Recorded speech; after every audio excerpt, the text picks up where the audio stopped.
Hola, en este vídeo vamos a hablar sobre el estrés, la ansiedad y las flores que pueden ayudar de una forma simple a gestionarlo.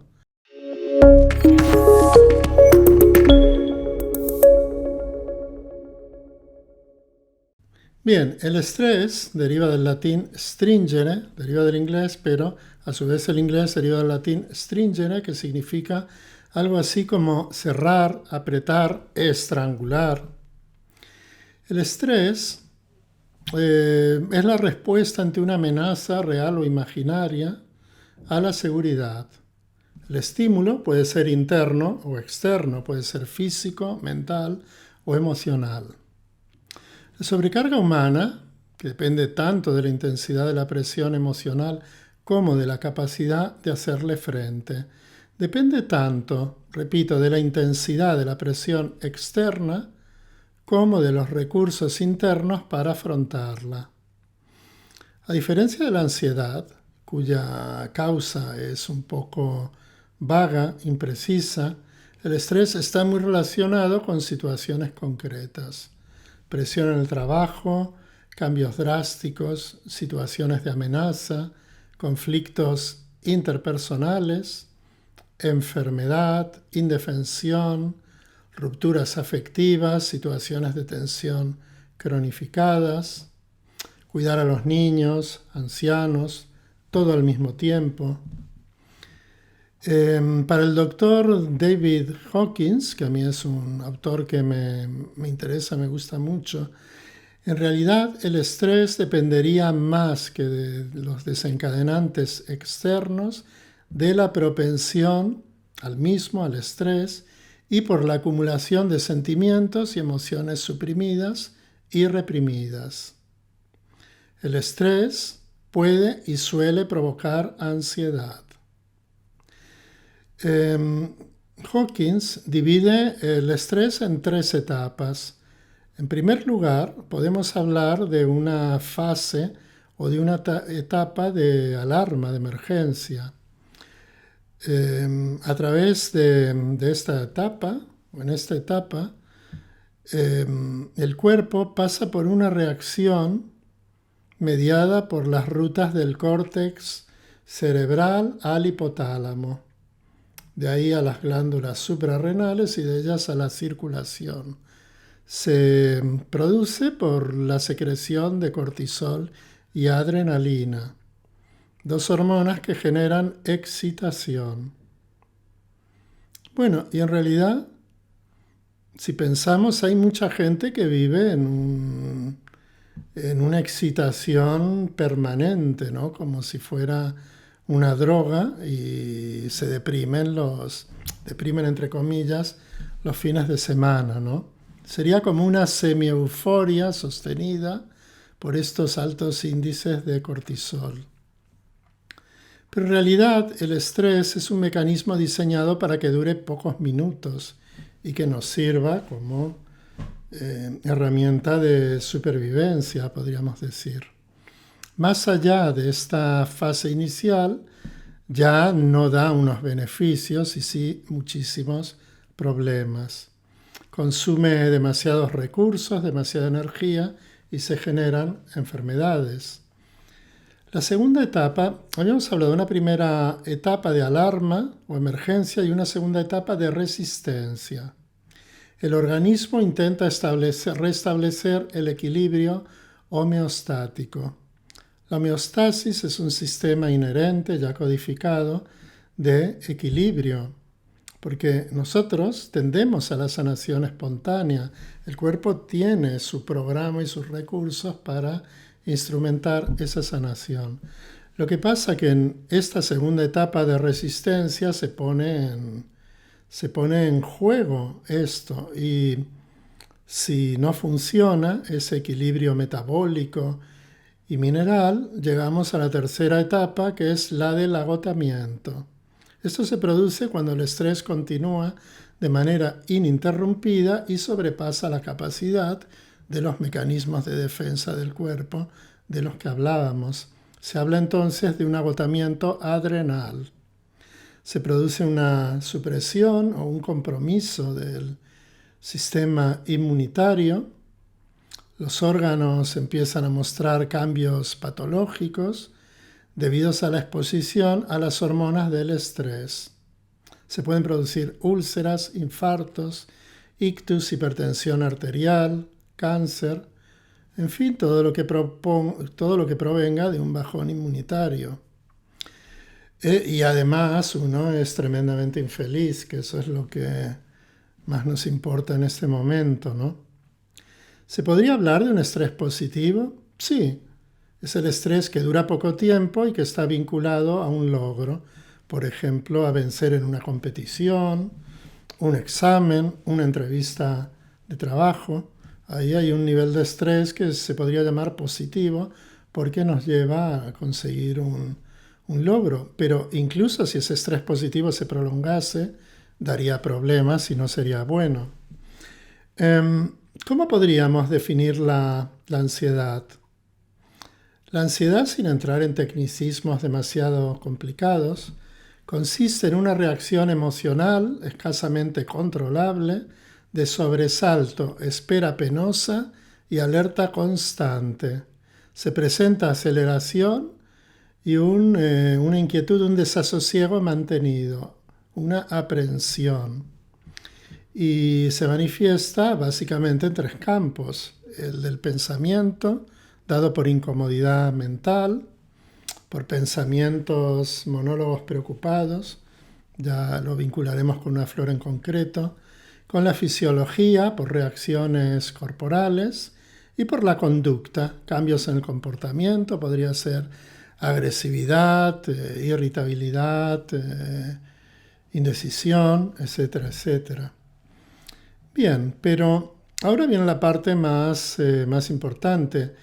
¿Nos pueden ayudar las flores de Bach? La respuesta es sí. Nos pueden ayudar desde una forma más sintomática, más superficial, una de grado medio, que es la que vamos a tratar más en profundidad aquí, y otra muy personalizada, que es la más profunda, la más profesional. Pero ahora, como yo lo que quiero es hablar de autogestión, vamos a hablar de esa segunda parte, de ese segundo nivel de intervención que es más accesible. Bien, ¿cómo podemos traducir lo que he dicho a un lenguaje floral? Por empezar, cuando hablamos de estrés, hablamos de desbordamiento. El estrés, la primera manifestación es que te sientes desbordado por las circunstancias, por lo que está ocurriendo en el interior, pero por lo que viene desencadenado del exterior. Entonces, ese desbordamiento tiene que ver con una flor que se llama Elm. Elm nos puede ayudar. Es una flor que, bien usada, puede incluso ser como de emergencia. Desbordamiento. Recordemos que el Elm está además vinculada a la responsabilidad. En el estrés estamos desbordados, nos desbordamos. Después hay una flor muy interesante que tiene que ver con una competencia de la inteligencia emocional intrapersonal, que es la correcta autorregulación. La autorregulación se llama Cherry Plum. Cherry Plum es una flor que ayuda a autorregularnos. Todos hemos oído hablar de la olla a presión, ¿no? Es como si tuviera una olla a presión que puede estallar en cualquier momento. O, no sé, estar sentado sobre un barril de pólvora. O sea, la situación es lo suficientemente desbordante como para generar esa sensación de peligro o de estallido, de cortocircuito.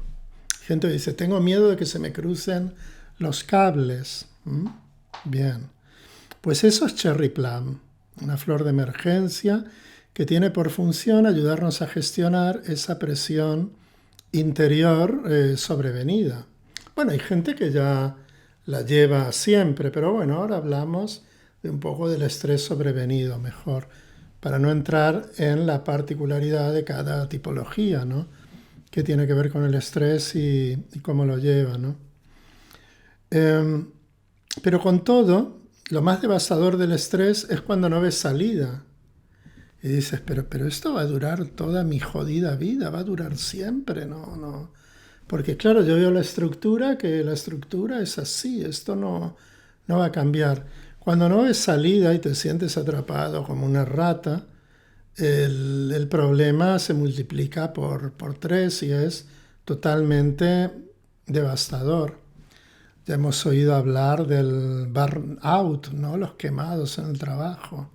Por ejemplo, en determinadas profesiones, sanitaria, educación, etcétera, etcétera. Porque llega un momento en que no ves una salida y dices, pero yo me voy a morir aquí, o que me toque la lotería, o cosas por el estilo, ¿no?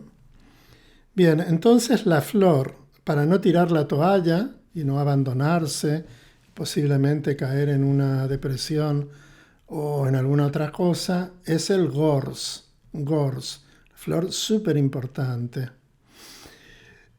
Después otra consecuencia del estrés es el agotamiento. La gente estresada está agotada crónicamente. Esto es así de claro, y tenemos una flor muy muy clarita que es el olivo, el olive, una flor excepcional para que podamos tener un poco más de recursos para afrontar lo que estamos viviendo. Esto sería un encuadre así, no tan superficial como el rescate, con un poquito más de cara y ojos. Pero ahora vamos a la segunda parte. El estrés genera ansiedad. La ansiedad, ya la hemos definido. ¿Cómo podemos traducirla en flores? Bien, yo había dicho que la ansiedad es una reacción emocional, una vivencia emocional, de acuerdo, pero tiene sobre todo un motor mental. Y ese motor mental se llama preocupación. Preocupación. La preocupación no es negativa en origen, sirve para diseñar una estrategia de afrontamiento, por ejemplo. Sirve para pedir ayuda, para prepararse ante un evento, una situación, ¿no? que se avecina, que es preocupante, ¿no? Entonces, la preocupación deja de ser útil cuando se transforma en un disco rayado que no te puedes quitar de la mente. Te consume los recursos mentales, estás atontado, no te puedes concentrar, muchas veces no puedes dormir, o te duermes y te despiertas, has tenido un sueño preocupado y te despiertas mal y te cuesta volverte a dormir. Todo aquel que tiene ansiedad tiene monólogos preocupados. Viva la ansiedad como rasgo de personalidad, es decir, como estructura. Yo soy nervioso, yo soy ansioso, o como eventualidad, como estado. Todos tienen monólogos preocupados y esos monólogos preocupados es lo que nosotros llamamos white chestnut. La flor adecuada para esto es white chestnut. Es súper específica de los monólogos preocupados del disco rayado. Bien, otra característica de la ansiedad es que tiene que ver con el concepto aceleración. Y aceleración tiene nombre de flor, se llama impatience. Todo aquel que está ansioso está acelerado, siempre. Se ventila más, el corazón va más deprisa, se suda, aunque no lo notemos, hay un microsudor en las glándulas sudoríparas y todas las funciones están aceleradas. Entonces el impatience es la flor que ayuda a desacelerar. Por eso está en el rescate, para relajar de esta forma. Entonces aquí ya tenemos varias flores de la ansiedad. Tenemos la aceleración en impatience, el monólogo preocupado en white chestnut. Y después teníamos las del estrés que genera la ansiedad y van asociadas. Esto sería más o menos el abordaje, así muy simplificado, de la ansiedad y del estrés. No es el tratamiento de fondo floral, porque el tratamiento de fondo sería recibir a alguien, entrevistarlo, hacerle una buena entrevista y deducir qué flores necesita en ese momento. Pero ahora estamos hablando de autogestión. Y para mí el concepto de autogestión es muy importante porque es lo que nos permite ser lo más autónomo posible, el responsabilizarnos de nosotros mismos e ir teniendo herramientas que no nos hagan depender de nadie. Por eso las flores es un instrumento de autogestión formidable. Y esta es la parte que también me interesa difundir. Cuando la ansiedad aumenta de tono, aumenta de volumen, por ejemplo, tenemos la ansiedad, la multiplicamos por 2 o 3 y se transforma en angustia. Hay flores de angustia. Ya he nombrado una que es el cherry plum, que tiene que ver con el descontrol. La angustia es siempre descontrol. Y otra muy bonita, muy interesante es el sweet chestnut. Tiene que ver tanto en un plano alto con la angustia existencial como con la angustia cotidiana de la ansiedad multiplicada por 2 o 3. Pero bueno, esto ya es motivo de otro vídeo. Bien, pues si te gustó el vídeo, dale por favor al like, compártelo y me ayuda mucho que hagas comentarios y también que me sugieras algún tema que te interese especialmente, pues lo puedo considerar y ponerlo en el planning. Suscríbete si no estás suscrita, porque esto me ayuda también mucho a mantener gratuito el canal este de YouTube y a promover y difundir las flores de Bach. Muchas gracias por llegar hasta el final y nos vemos en el próximo.